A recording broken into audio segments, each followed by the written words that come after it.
Get this, 300 million new businesses and startups are launched every single year. That's roughly the population of the United States. Now, given the majority fail, what motivates people to take such extreme risks?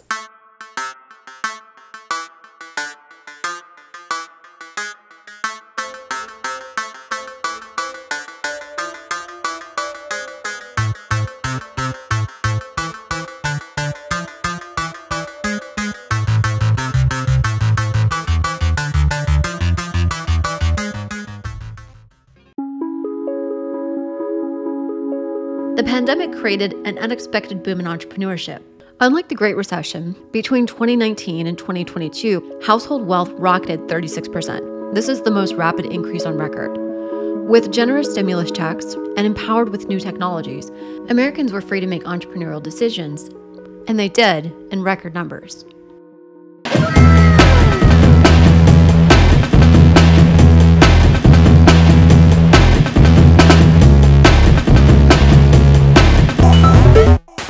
In the financial markets, fueled by decades of free money and little oversight, the VC market would go on a tear, roaring past the $300 billion mark, creating a never-seen-before bull market with truly staggering numbers.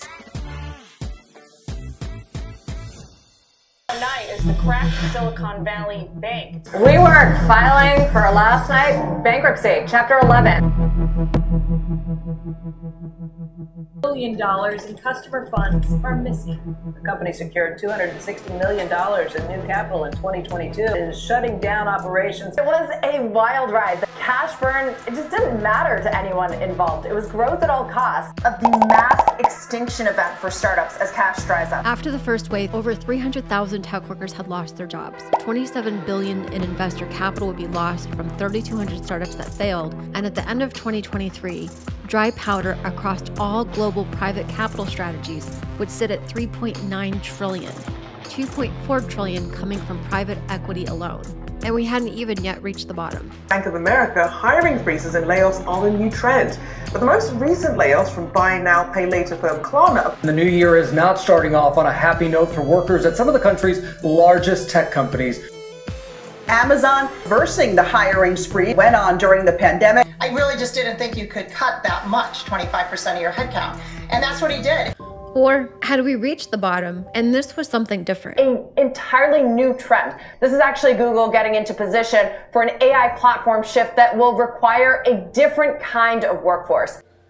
The markets had continued to rise on the hype of AI. So the economy is not showing signs of weakness. There is a chance that big tech is going to take this all the way, the S&P 500 all the way, another 15% higher to 6,000. Unemployment had normalized. Inflation seems to be coming out down just in the United States as well as around the world. The economy has remained stronger, even in the context of a low unemployment rate and inflation coming down. The recession hadn't materialized, but smart money was selling their stock to the tune of billions. Did they know something that we didn't? Well, Meta shares, meantime, hitting an all-time high today, jumping 20%. Every single indicator seems to tell us that we're in a historic bubble. I'm done. I want out.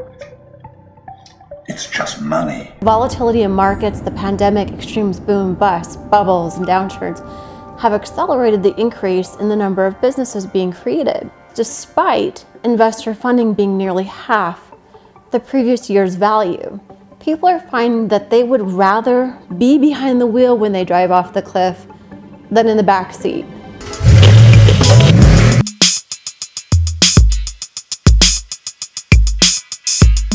Our desire for agency is what creates a strong drive towards entrepreneurship, be it starting a small mom and pop, a side hustle with the hopes of turning it into a full-time job, or shooting for the moon. The desire to create a legacy for many outweighs the extreme risks. 3, 2, 1, go. This is IQ Bar, the #1 brain plus body nutrition company, started in 2018 by Will Nitze. With 2 product lines, IQ Bar Protein Bars and IQ Mix Hydration Mixes, IQ Bar is on target to reach $30 million in revenue this year. Always awake and smart. But Will didn't set out to become an entrepreneur. I didn't even know I wanted to be an entrepreneur. This is Will's story. I'm Will. I created IQ Bar. As of graduating college, I took a job in software. I was selling and marketing supply chain and ops software to the oil and gas industry. And I realized I really did not like software, and I did not like oil and gas.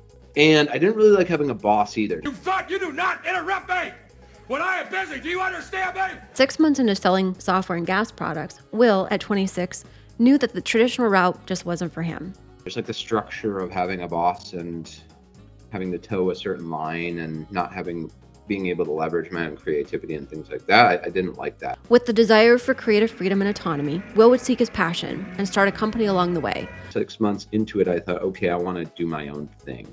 I want to be my own boss. This is the time to do it. What can I do? What can I make with my own hands? And I got really into nutrition at that time, just coincidentally. And then for my college days, I was really into psychology and neuroscience in the brain. Psychology and neuroscience from Harvard and a love of snacks. And so I kind of married those two things up. And I thought, okay, I'll make brain food. And with that, the idea for IQ Bar was born. But there was a problem. I'm Winston Wolfe. I solve problems. After a bit of research, Will realized that the category for brain food didn't exist. I looked at the category of ready-to-eat food, so bars, cookies, things like that, and it didn't exist. It was all body. There was no body plus brain. There was no data that it was a good idea, suggesting it was a good idea. And without data, there was no way of knowing whether his product would be a hit or a miss. The Kickstarter was how we launched, and the point of that was, does the market want this idea? Like, I think it's a good idea, but he'd have to take the leap and let the market decide. So he did. Holy shit's like heaven. Will thousands of people pay hard-earned money for this thing? And the answer was yes.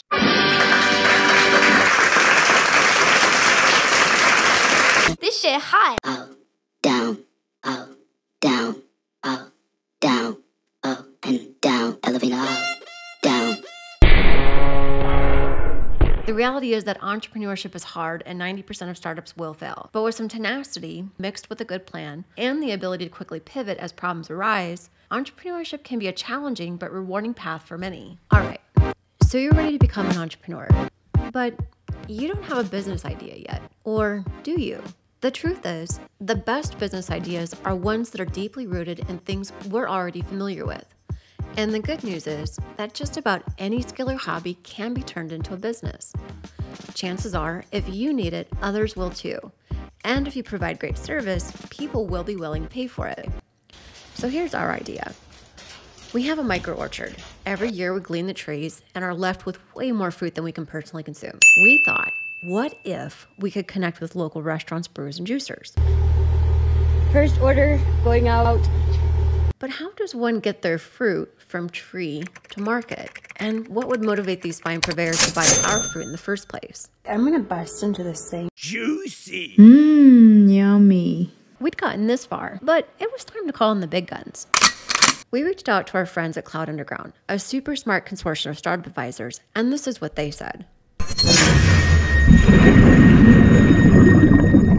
So you've had the perfect idea and you've been investing all of this time and energy into making that idea possible. You're ready to invest into setting up something like a beta. Oh. To figure out how you can actually take your idea and make something more of it and maybe grow an actual product or solution and build a real company. Ooh. Laura, where do we start with this sort of a thing? We've broken it down into 5 steps on how you can build a beta. Step 1 is you're going to create an audience, build a community somewhere. All right, let's do this. Step 1. For our community, we started with Facebook. It was super easy to put up a page, add the videos and pics we'd already taken, and start sharing our content to local groups. Taking the Facebook route, we didn't have to invest time or money to build a website, and customers could easily reach us in the DMs. Step 2, you're going to create a feedback loop so that you can continue to collect information from your community. This is an area we need to work on. Gathering social proof and getting feedback from customers is super important.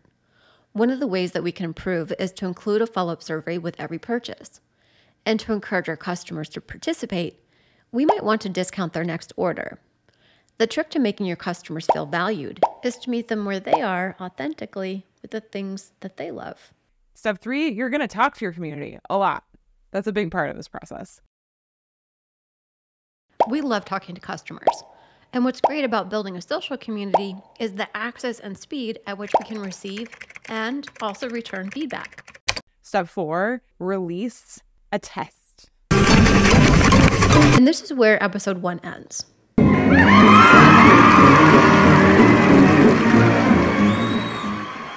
In episode 2, we'll complete steps 4 and 5 and take our fruits to market. In the next episode, we'll define a sales strategy, create a buyer persona, set up a sales process, review a few tools, and get to selling. As we test the market, we'll continuously gather feedback so that we can discover whether our market wants our product, how to best price our product, and ways to improve our process along the way.